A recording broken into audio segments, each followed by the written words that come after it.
Okay, I think we should begin. Okay, we will begin. Everybody mute themselves. Okay. Kumlen and Ablat Gemara, we are up to Daf Gimel Amar Aleph. We are up to about 10 lines from the top of the page. Amar Rav Shmuel Bar Yitzchak. So we are learning the laws of Sukkah, and we were discussing the law about 20 amos. If it's above 20 amos, we gave the four reasons. Three we know, one of them we don't know exactly as to why a Sukkah taller than 20 amos is disqualified. And we also mentioned in the Mishnah that there are other dimensions that we need to know, which is 7 tvachim. Amar Rav Shmuel Bar Yitzchak. So Shmuel Yitzchak says, halacha, the halacha is that a sukkah, tzricha shetehei machzekes, a sukkah has to contain, the minimum size of a sukkah is shetehei machzekes roishoi v'rubai v'shulchanei. A sukkah has to be large enough to contain inside it a person's head, most of their body. Remember, in those days, they used to recline on the sofas. I guess the reclining. V'shulchanei, and its table, which Rashi tells us is 7 tvachim. And the way you arrive at that figure is a person width is 6 tvachim, an amma, and the table, you need a tefach to place your dishes on. So therefore, is a total of 7 tvachim. Amalei Rab Abba said, Keman, who are you following here? Beis Shammai? This seems to be Beis Shammai's opinion, as we'll soon see, not Beis Hill. Amalei, so Rabbi Shmuel answered back, Ela Keman, who else? Of course, like Shammai, because the halacha is like Beis Shammai. Or Ikadamri, another version, Amar Abba said, the Amalach Mani, Abba asked of Shmuel, where did you get this from? Amalei, he said to him, Beis Shammai, this is the view of Shammai, and do not deviate from this at all. We're at Gimel Amar Aleph, about 15 lines at the top of the page. So far, the only thing we learned was that Shmuel Bar Yitzchak says the minimum dimensions of a sukkah is that it should be able to contain, well, basically 7 tvachim. It has to be 7 by 7. There is a big argument amongst the poskim. Does it have to be a minimum of a square 7 by 7, or does it have to have a minimum of 49 square tvachim? It could be 4 by by 12 and a fraction, which will also make it 49 tvachim. Or does it have to be a minimum in each direction 7 tvachim? Anyway, we follow Shammai. So far, that's what it says. The Gemara, Maskiv, Lord Nachman by Yitzchak. So Nachman asks a question: how do you know the Beis Shammai u Beis Hill, the Beis Shammai and Beis Hill, Besukah Ktana Pligi? How do you know that they're arguing about the minimum size of a sukkah, how large it should be? Because Beis Shammai says we want the table, part of the table inside the sukkah, and Beis Hillel says it doesn't matter, which means, according to Beis Hillel, the minimum size of a sukkah is 6 tvachim by 6 tvachim.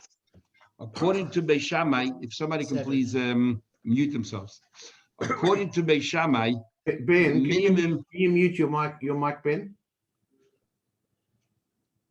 According to Beis Shammai, the minimum size of a sukkah is 7 tvachim by 7 tvachim. That's the way you learn it, because he says the table has to be inside. Ask the Gemara, how do you know they're talking about the minimum dimension of a sukkah? Dilma b'sukkah gedayla pligi. Maybe they're talking about a normal size sukkah. Doesn't matter what the size is. Okay, going to Yossi v'apuma de metalalta. You're sitting at the entrance of the sukkah. The shulchan b'techabayis, and the table is not inside the sukkah, but the table. If somebody can really mute themselves. If the table is inside, if the person is sitting inside the sukkah by the entrance, but the table is inside the house, and they're talking about a whole different discussion. The discussion is not about the size of the sukkah. The discussion is what's inevitably going to happen. If you're sitting inside the sukkah and you have a table inside the house, even though you could bring the food to your mouth, you might forget yourself and extend your head over the table to eat something, to taste something, and you'll be eating outside of the sukkah. So Beis Shammai holds, Gazin, we are worried, Shema Yimoshech Shulchan, that you might extend yourself and follow the table and you will be eating outside the sukkah. So because of that Gzeira, he interdicted having a sukkah with a table outside of the sukkah. Or Beis Hill, we're not worried. So therefore, the Gemara is asking a question: how do you know that they're discussing the minimum size of a sukkah? Maybe everyone agrees that a 6 tvachim sukkah is good enough. They're discussing here the problem, the issue of having a table outside of the sukkah. And in fact, with Dekanami, I'll even prove it to you. The Tani we're going to learn later in the Mishnah Daf Chav Ches. We also had a bracha of Yud Misha hayaroishe v'rubei v'sukkah. Let's say a person mainly was sitting in the sukkah, but the shulchan was in the house. Beis Shammai poisling, ubeis Hillel machshirin. Now it's talking about a certain incident, a certain situation. Now, if we're talking about the minimum size of a sukkah, all they should have said is, if you have a sukkah that can only contain a person's body without the table, what the law is, something to that effect. By telling us that this is the situation, what happened, that you happen to be inside the sukkah, the table happens to be outside the sukkah, it seems clearly we're not discussing the minimum size of a sukkah, we're discussing a particular scenario, and Beis Shammai is concerned that you might stick your head out and eat over the table. The Yimisa, according to you, if we're talking about the size of a sukkah, then the wording should have been machazekes, ve'ena machazekes meboile. Should have said, if a sukkah can contain a person, a majority of a person, and without the table, is it good or no good? Says the Gemara, so what are you trying to tell me? You're trying to convince me that they're actually arguing about a large sukkah. But let me ask you a question. Over sukkah tana pligi, you don't think they're also arguing about, or at least they're arguing about a minimum size of a sukkah as well? Well, Tanya will it in a brisa. Okay, not in the Mishnah, but we'll in the brisa. There it says, Machazekes roishe v'rubei v'shulchani. If a sukkah is large enough to contain most of yourself and your table, then it's kosher. And that's one brisa. And Rebbe argues, he says, he believes the minimum size of a sukkah is that can have 4 amas, 4 cubits by 4 cubits. No, it's much larger than that. The Tanya Idach, and another brisa that Rebbe says, Kol sukkah she'ein bo arba amas al arba amasula. Any sukkah doesn't have 4 by 4 is possible. Fair enough, consistent. But the Chachamim say, afilu eina machzekes. Even the sukkah does not contain. Only the most of your head and most of your body. Kesheda doesn't mention a word about the table. So we have 2 different Tanakamas. In one brisa it says that a sukkah has to be able to cover most of your body plus the table, part of the table. And according to the other brisa, as long as it covered most of your body, it's good enough. 2 different opinions. Who are they? The Ilu Shulchan doesn't mention table. Obviously, one is Beis Shammai, one is Beis Hillel. So we see they're clearly arguing about the minimum size of a sukkah. Kashin Hadadi, we have a problem now. Elalav Shmamina must be these 2 brises. One includes the table and one doesn't. Habbe Shammai includes the table in the minimum size, and Habbe Sil. And furthermore, you're telling me that they're not arguing about the small sukkah. Mazut, the minimum size. Mazutra said, Maslisi Namidek. In fact, that very Mishnah that you brought, Misha Haya Roisha Veruba, in fact, also lends itself to say that it's talking about the minimum size of a sukkah, because the word in the Tani Beshamai Poislin or Besil Machshirin. When you say the word Poislin, it means that the sukkah itself is disqualified. If you're going to learn that their argument is regarding a large sukkah, and the problem is the table's outside of the sukkah, are we worried you're going to stick your head out and eat? Then the Mishnah should have said, Yaitse, you are Yaitse, or Lo Yaitse, you're not Yaitse. By saying pasul, what you're saying is the sukkah itself is disqualified. So obviously we're talking about the condition of the sukkah. We're talking about the size of a sukkah. The Imisa, according to you, if we're only discussing a large sukkah, and the question is, okay, everything you're doing is right. Are we worried that you might stick your head out? So we don't want you to sit into the sukkah. Beis Shammai, I mean, Lo Yaitse. It should have said, Beis Shammai says you're not Yaitse. Or Beis Hillel, I mean, you are Yaitse, Meboile. So we got a problem. So what is it? Are they arguing in a large sukkah and a small sukkah? Says the Gemara, that Mishnah, how do you understand the Mishnah? Part of it sounds like it's talking about a large sukkah, and part of it sounds like it's talking about a small sukkah, the minimum size. Says, you're right. They're arguing in both instances. Pligi b'sukkah tana or pligi b'sukkah gdela. They're arguing regarding a small sukkah, what the minimum size is. They're also arguing regarding a large sukkah. Are we concerned if the table is outside of the sukkah? And in fact, the chasudi mechzer, a couple of words are missing. The hachik tani, this is how you should learn the Mishnah. Misha haya roishe v'rubet b'sukkah. If you're sitting inside a sukkah, but the table was outside the sukkah. Beis Shammai aimim lo yatsa. We actually add those words. Beis Shammai says you have not fulfilled your mitzvah. Beis Hillel aimim yatsa, you did. And then another situation. If it only can contain, it covers most of your body, but out the table. In other words, the minimum size is only 6 by 6. Beis Shammai Paislin, it's no good. Or Beis Hillel machshir, and Beis Hillel says it's kosher. Now, this Gemara is actually a big machlekes, and this Gemara how to understand. First of all, Rashi says here, and also he says in Amud Beis, he says when it says 7 tfachim, it actually means 7 tfachim and a mashahu. The minimum size of a sukkah is 7 and a bit, and everybody asks Rashi where he gets it from. But apart from that, there's a big argument in the Shainim. So Are these two arguments disparate arguments, or they're actually the same, one and the same? In other words, one way of learning Pshas is as follows. The minimum size of a sukkah, we're talking about what the size of a sukkah should be, and that's from the Torah. The Torah says a sukkah has to be like a house, your temporary dwelling, and anything less than 7 tvachim says Shammai is not a house. And Hillel says 6 is good enough, fine. Then when it comes to a large sukkah, there the issue is midrabanan. Are we worried you're going to stick your head out and eat from outside of the sukkah or not? Two different arguments. Hence, the rule will be like Shammai when it comes to a small sukkah, because the Gemara clearly says, Shmuel ben Yitzchak says the halach is like Shammai. But when it comes to a large sukkah, we do not follow Shammai, because we go back to the standard rule, we always follow Hillel. That's one way of looking at it. Another way of looking at it is that both of them have the same theme. Mahatayra, a sukkah can be 6 by 6. But Shammai says you still need part of the table inside the sukkah, otherwise you'll stick your head out. So you need a minimum of 7. So it's only midrabanan that we want 7. And midrabanan, we don't want the table outside the sukkah. So in fact, both of them are the same theme. And if we follow Shammai in the small one, we follow Shammai in the large one. I thought we always go with Hillel against Shammai. 6 exceptions. And this is one of the exceptions. How many tzitzis we wear? Hillel says 3 and 3 corners, and we follow Shammai says 4 corners. There are 6 exceptions. Of course. Another very important argument here is, so what happens? The rabbi said that if your table is outside of the sukkah and you're inside the sukkah, you have not fulfilled your mitzvah. The question is, what do you mean you haven't fulfilled your mitzvah?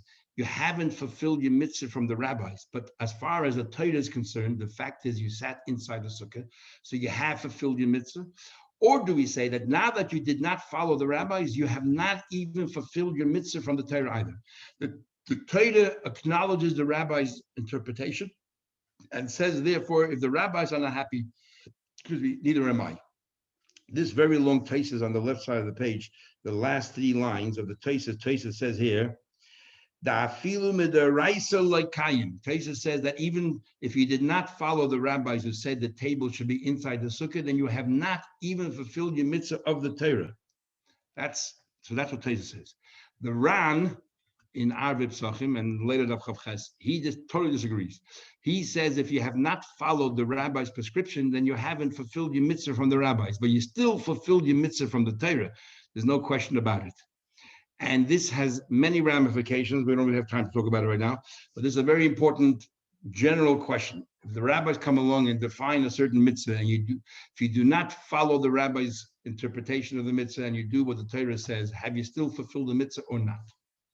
Okay, so Tosfos says clearly not. Let's continue the Gemara. Says the Gemara, so we brought another thing. The Mordechai says, the famous Mordechai. The Mordechai says, Mordechai was a colleague of Rabbeinu Usher, a student of Rama Rutenberg. He's quoted by the Rama all the time. The Mordechai rules that if you build a sukkah in a way that it's not convenient to fulfill all the mitzvahs that are required in the sukkah is pasul. That's what he says. So the Chacham Tzvi wants, and it comes out, the Trumas Hadeshen therefore says, Trumas Hadeshen, he says that from here we can see that a person is able to crouch and sleep in an area that's 7 by 7 tefachim. Because the Mordechai says if you cannot do one of the activities in the sukkah is to sleep. If a sukkah of 7 by 7, you cannot physically sleep in it, then nobody will be fulfilling the mitzvah. So it must be that a person is able to sleep in this tiny little area of 7 tvachim or 7 tvachim. The Chacham Tzvi in Teshuvah Tzadik Dalet 94, he laughs off the whole thing. He says, it can be. And in fact, he learns very interestingly. He wants to say, first of all, he says, I disagree totally. As long as the activity you're doing right now, are you able to eat in the sukkah? Then you fulfill the mitzvah of eating. You cannot sleep? Who cares? You're not sleeping, you're eating. And he says, in fact, that's the argument between the Rebbe and the Tanakama. Rebbe says a sukkah has to be 4 by 4, and Tanakama says 7 by 7. So he says that's exactly what the argument is. Tanakama says as long as the activity you're doing, let's say eating, you can do in that sukkah, you're fulfilled your mitzvah. 7 by 7 is enough of an area to lie down or sit and eat. But Rebbe says, no, you have to be able to do all the activities in this sukkah, even though you're not sleeping right now, but you have to be able to sleep. Therefore, the minimum size of a sukkah is 4 amos by 4 amos. Okay, so let's continue the Gemara. Arab Mottel, Yeah, can you sleep with your wife in such a small area? good question. The reason the Ramah says in Shulchan Aruch, why is it that we don't have to sleep with our wives today in the sukkah? Okay, a woman is potter from the mitzvah of sukkah, but the din is a man should sleep in the sukkah. So how come we don't sleep? The Ramah Shulchan Aruch says, how come we don't sleep in the sukkah? And one of the reasons that he gives is because a wife is potter from sleeping in a sukkah, and you have a mitzvah to be misameach your wife, to be happy with your wife, and therefore, since she doesn't have to sleep in the sukkah, you don't have to sleep either in the sukkah. If she doesn't want to, you don't have to. And since she has no real mitzvah, why would she want to sleep in the sukkah? It's cold, uncomfortable. She doesn't have to. Why does it go the reverse? I mean, if you're saying your wife is potter, therefore that potters you. Should go the other way. You have a chiyuv, then what? You can't create new mitzvahs. If there's no such mitzvah, you can't create new mitzvahs. Right, but so you've got I mean, I don't know, but you're going to learn. Aren't you supposed to treat the mitzvah like your home? Brian, we're going to learn in Rosh Hashanah the Avav Beis on the bottom there, up there in the bayou. You're going to see that Isha Baila Mesamcha. You have a mitzvah on Yom Tov to be Mesameach your wife. That's a mitzvah from the Torah, same Torah. And therefore, he says that since we live in colder climates, it's one thing you live in a very warm climate, maybe you can convince your wife to go out there. But in a cold climate, why in the world would she if she doesn't have a chiyuv?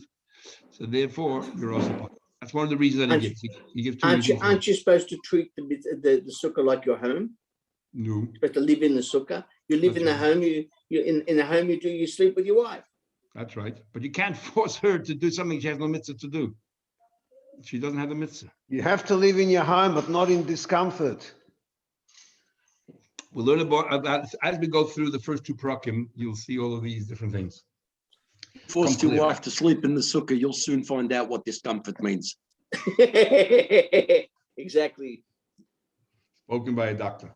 Okay. Says Gemara further. So now we'll focus on Rebbe. Rebbe said 4 amas. What's the idea of 4 amas? Says the Gemara. Who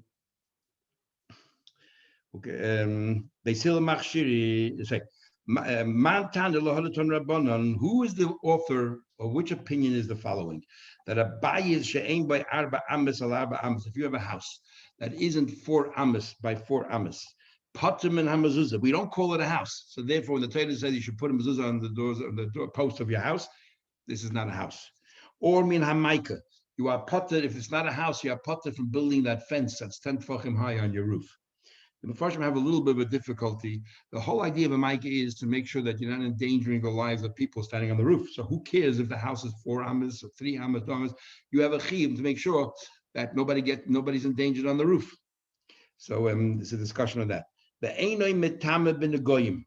No, we know that we learned in Parshat Mitzvah about a house that contracts leprosy, but not if the house is smaller than 4 amas, it doesn't have the laws of leprosy.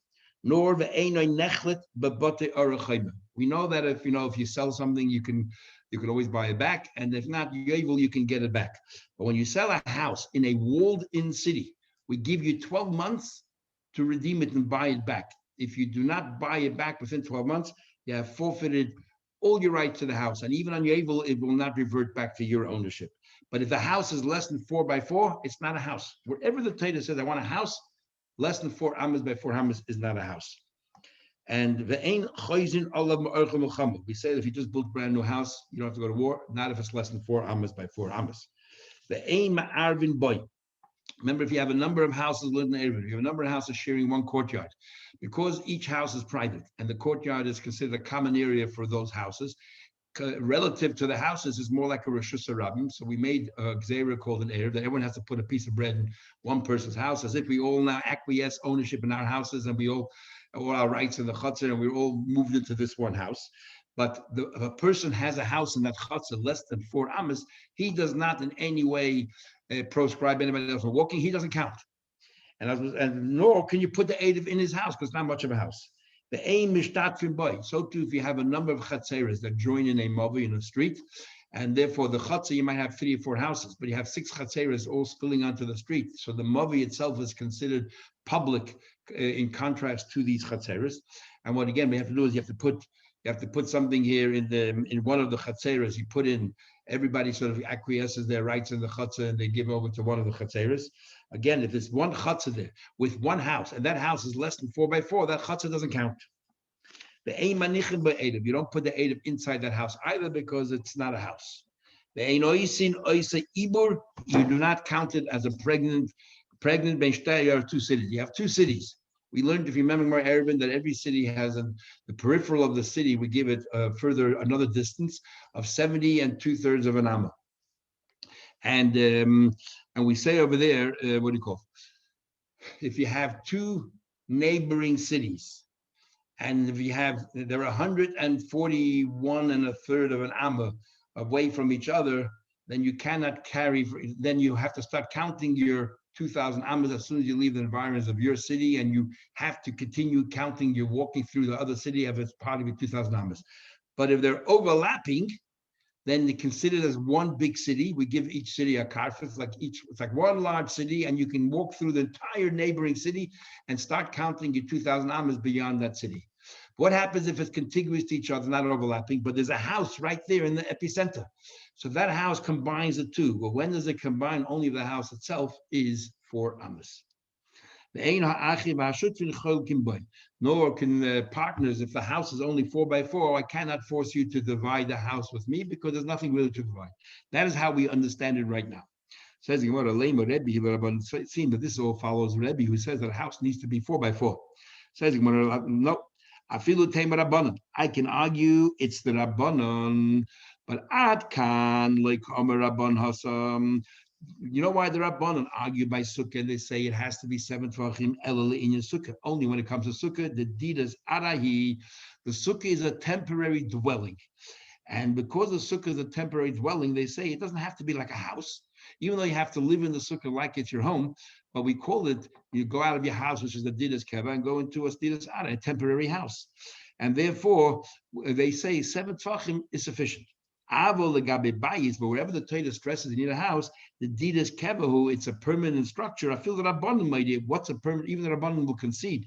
What's considered a permanent structure? The is bodal amas or dal amas. If it's 4x4, people will live there.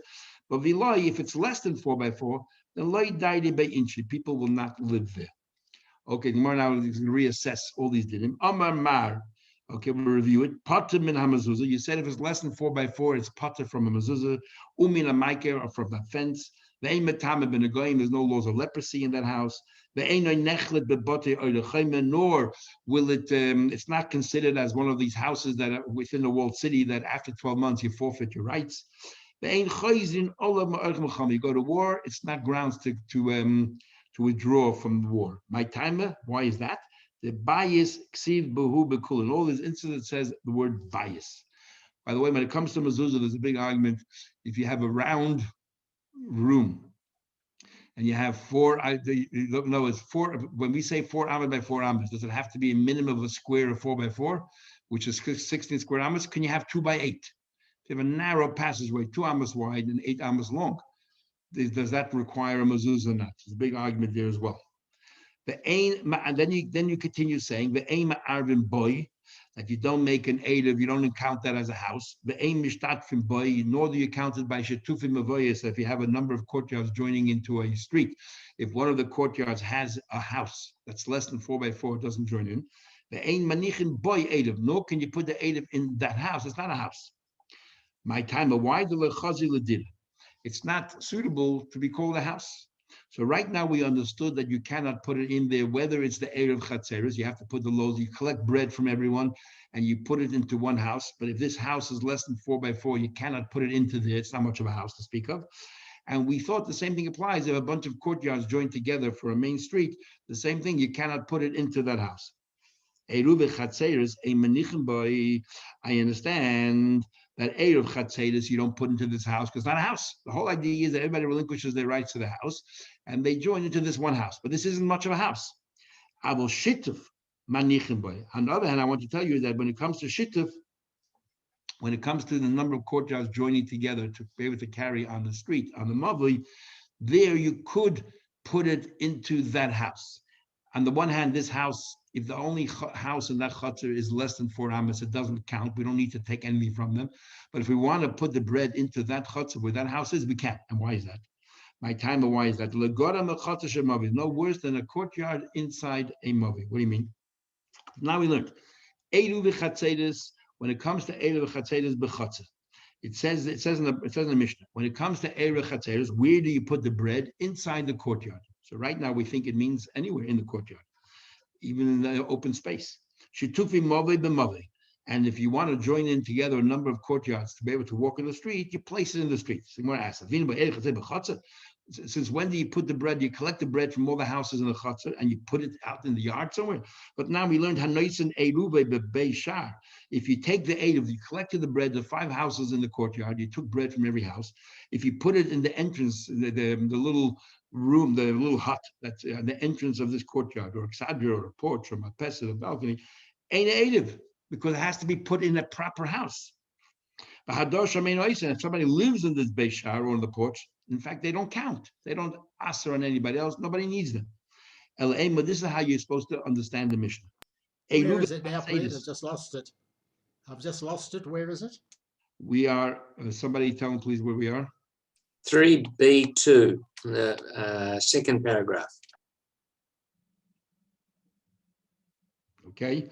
El say, Eruve chatzedes, when you collect the bread from all the different houses, where do you put it? You put it in the house in the courtyard. So you put it into a house in any one of the houses of the courtyard. And it has to be a minimum of 4x4.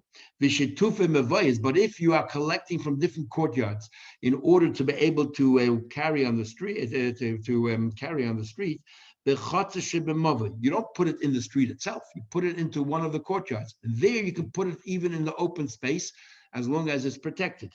So this house, which is less than 4x4, is no worse than open space in the courtyard. Then the next thing you said was the ein oisin oisa ibur. You don't make it the extension of ben shtei yodas between 2 cities. It's worse than a guardhouse. Now a guardhouse many times is smaller than 4x4. So why should this house be any worse? So he explains. My time, Burgin is a guardhouse. It's a dedicated guardhouse. It's perfect for whatever its purpose is. It's for a guard to sit there during the day and to monitor what's happening. You don't need a very large house. In this instance, it's a house. You're going to eat there. You're going to sleep there. A house that you can eat and sleep. If it's less than 4x4, is not viable. It's not viable at all. The last thing you said was regarding a house of less than 4 amas by 4 amas. You say that brothers and partners do not divide. What do you mean do not divide? So right now we understand what it means is that if the house is less than 4 amas, I cannot force you to take 1.5 amas and I'll take 1.5 amas. It's not livable. Says the Gemara. And if it is 4 amas, you could. We know the law is, we're going to learn about Basra and Daf Aleph there when we talk about dividing assets. The law is that I can force you to divide an asset if each one of us will end up with something worthwhile. So a house has to be a minimum of 8 amas, that you end up with 4 amas and I end up with 4 amas. So we have something livable. But if the entire house is even 4 amas, which each one ends up with 2 amas, it's not viable. So why are you telling me the problem is that it's less than 4 amas? Even if it be 4 amas, 5 amas, I still couldn't force you to divide. I've lost again. Where is it, please? 3b2 in the second column. Okay. He said the ein ha'achid v'ashutin cholkebay. So ask the Gemara, Taima the less by Dal Amas, is the problem here because it's less than 4 amas? Ha'is by Dal Amas cholkin, but if it will be exactly 4 amas, he would divide it. But now we learned clearly in the Mishnah that ein cholkin es achatzah. You do not divide a courtyard. Arba amas lazeh, arba amas lazeh. Each one should have a minimum of 4 amas. Ela amos, the Gemara explains. You know what it means? Ein boy din chaluka kechatzer. It doesn't have the laws of dividing in a chatzah. What do you mean? We have 2 opinions in Gemara about Basa. So we'll learn the way we learn here. That Basa rationalizes differently. According to Rav Huna, if you have, let's say, I have a mansion, and my 3 brothers, or my 3, and why we talk about brothers is another issue. But my 3 neighbors have small little houses. Rabbi Huna is of the opinion that if we divide the courtyard, we divide it into 4 parts, and each house gets 1 part. So they'll get 3 parts, and I, who have the largest house, larger than all 3 houses put together, I only get 1/4. Because the main purpose of a courtyard in those days was houses were small. So they used to put a lot of things there. They used to store things there. They used to unload their camels there. They needed space for their camels or the mules, or another camel, the mules or the donkeys. And therefore, every house is entitled to the same amount of space. So we divide the chutzner into as many houses as there are, regardless of the size of the house. Rav Chizda says, no. The way it works is every door gets 4 amas. And then the rest of the field we divide equally. Says the Gemara. The Amar Rav says, so what happened like this? There were 2 brothers. They split the assets. One brother took the 3 small houses, and one brother took the very large mansion. So the Huna is of the opinion that the brother who ended up with the 3 small houses, he's entitled to 3/4 of the courtyard. And the brother who has the mansion is only entitled to 1/4. Rav Chizda says, no, every house is entitled to a section of the chutzner 4 amas in order that he should have space that he can just, to load his or unload his mule. But then the rest of the courtyard are 2 brothers, like any other asset, we divide it 50-50. So when do we say that at these houses, no matter how small they are, is a minimum of 4 amas by 4 amas? Says the Gemara. Rav Huna says Rav Huna said the chutzner itself was divided depending on how many houses he had. Rav Chizda says amas, give to every door 4 amas. According to Rashi here, every house is entitled to 1 door, and every door gets 4 amas. Not like Rashi says in Bobasra that if a house has 2 doors, each door gets 4 amas. And the rest you divide 50-50. So we're saying, Hani Mili, when do we say there's bias? If you're living in an ordinary house, the house is going to be the long term. So we give him a share in the courtyard. This particular house, it's less than 4 amas. There's definitely no long-term viability here. You can eventually demolish it. We do not give him the courtyard at all. Okay, you have 2 dots, and now starts a new Gemara. So I guess it would make sense to stop here, or unless you want us to go further. It's up to you guys. I don't mind. Somebody say something. Can leave something for tomorrow too. It's up to you. You guys want to go further? Up to you. What do you guys think? Anybody? Hello? You're muted. Any comments? Yeah, you got to say something. Whatever everybody else wants, I'm happy. Who's everybody else? I'm happy with the ride. I go with the ride. By the time we decide, you might as well keep going. Yeah. We'll do a few more keep lines. going. Okay. It's Tisha B'Av this week, so maybe we should get on ahead. No, I was thinking that Sunday night we'll learn after the Tanis. We'll do 2 blot then. We'll do Shabbos and Sundays. Oh, okay. Can't think of anything else. Okay. Says the Gemara. Hoisa Gevoya Me'esrim Hama. Right? We learned in the Mishnah that a sukkah above 20 amas is possible. So he came to this brilliant idea. You're going to reduce the height of the sukkah internally. The walls themselves will be taller than 20 amas, but you're going to internally eliminate or reduce the height. How? Bikarim, by putting mattresses, or viksasas, by putting cushions. And you're going to leave it there. Now, there's no way in the world you're going to leave it there long term. So the Gemara says, Loi havi miyut. It's not considered a reduction. In order to be a reduction, you have to say you're going to leave it there, according to Rashi, for 7 days. Others say permanently. And since you're not going to leave it there for too long, so therefore it never forms part of the sukkah itself, you're still sitting in a sukkah that's above 20 amas. The afagav, and even though the batlinu lekula, and even if you clearly say, I don't care about the mattress, I don't care about the cushions, I plan to leave it here for the entire sukkahs, doesn't matter. Mishum the batla daita eitza koladam. We say we follow the majority of the people, and since most people will not leave their mattress there for just like that 7 days hefker, so therefore it never becomes part of the sukkah. What about the following case? Tevin, straw.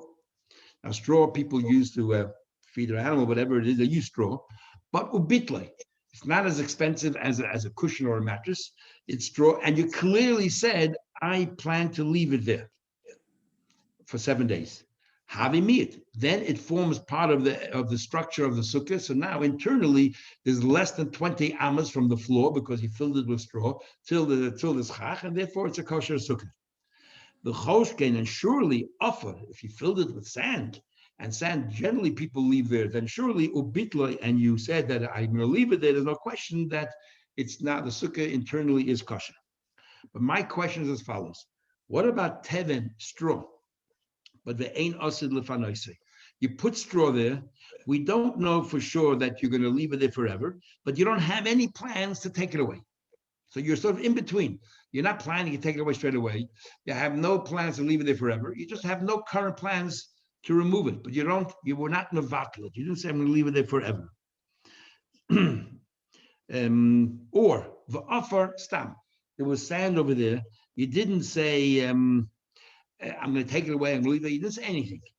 So what happens? You put sand there. You didn't say anything. Or you put straw there and you said I have no current plans to take it away. But you didn't say clearly, I plan to leave it there forever. This becomes an argument of Rabbi Yeshi Rabbanan. You have to leave it there forever or just 7 days? 7 days. He didn't say, I'm a vatlet for 7 days. He just says, currently, I have no plans. I don't have a need for it right now. That's not the same thing as saying, I'm a vatlet for the entire sukkahs. So what happens then? So we say like this. That now we learn, this would be an argument between Rabbi Yeshi and Rabban. Now we learned bayis, a house. We're talking about tumah. The laws of tumah is that if you have a dead body inside a house, the entire house becomes tumah, as long as there's space between the dead body and the ceiling of a tefach. What happens if it is left less than a tefach between the body and the ceiling? That's called tumah retzutza. It breaks through, it pierces through the roof and goes up. We had this in brachas that we tested regarding the coffins, that there is more a space of a tefach between the body, the corpse, and the lid. So therefore, the tumah is contained inside the coffin. The tumah is contained inside the house. What happens if there's no tefach? So but there's less than a tefach, it pierces right through and it goes up to the sky. So what happens if there's a house that has a dead body there, or even a kazayas of a dead body, and you filled the entire house with straw or with pebbles, and now there's no space anymore, there's no gap between the dead body and the ceiling, and you said, I'm a vatlet, I plan to leave it there. So what did you achieve now? You've accomplished that now there's no gap between the dead body and the ceiling, so the tumah is going to break right through. So if you're walking over the house, you're going to become tummy. But what happens if you put it there and you did not say, I'm being mevatlet? So then it's as if I plan to remove it.